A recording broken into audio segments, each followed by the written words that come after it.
वर्ग, त वर्ग, प वर्ग। ठीक है, तो आपने देखा क परिवार, च परिवार, ट परिवार, त परिवार, प परिवार। अब इन्हें हम अंतस्थ बोलते हैं। अच्छा ये बताइए आप लोग, इन्हें हम अंतस्थ क्यों बोलते हैं? हमेशा पढ़ते वक्त प्रश्न करना चाहिए, क्यों बोलते हैं, काहे बोलते हैं, क्या कारण है, क्या जवाब है? देखिए, अंतस्थ का मतलब होता है इन्हें बोलते वक्त हम सांस को अंदर ले लेते हैं। देखिए, य र ल व, कभी कभी एग्जाम में पूछता है श्वास रोक कर बोले बोले जाने वाले व्यंजन। क्या रोक करती? सांस रोक कर बोले जाने वाले व्यंजन। तो आप कहेंगे य, र, ल, व। और आपसे पूछा जाएगा उष्म, हमने बताया उष्म का 4 नाम है, इन चारों को हम उष्म भी बोलते हैं। ठीक है, और इन्हें हम एक और नाम देते हैं, क्या नाम देते हैं? रगड़ व्यंजन, उष्म व्यंजन, रगड़ व्यंजन।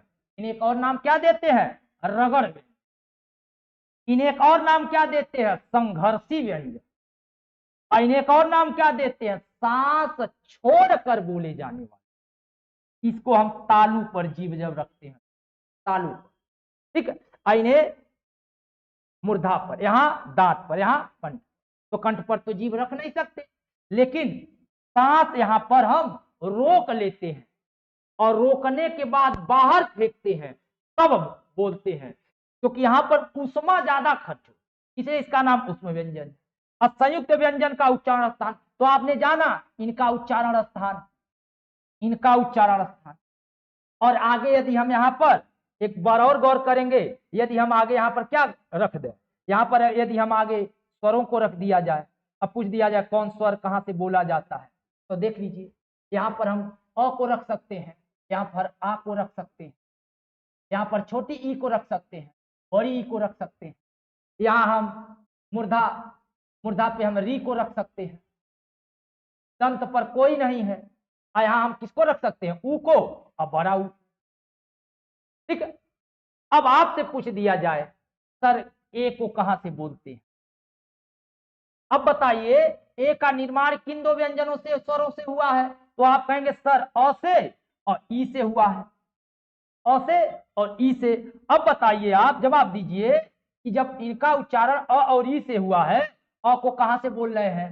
कंठ से। आई को कहां से बोल रहे हैं? तो आप कहेंगे सर ई को तालु से, तो इसको टी और के टी, अर्थात इसको हम कंठ तालु बोलेंगे। क्या बोलेंगे? कंठ और तालु।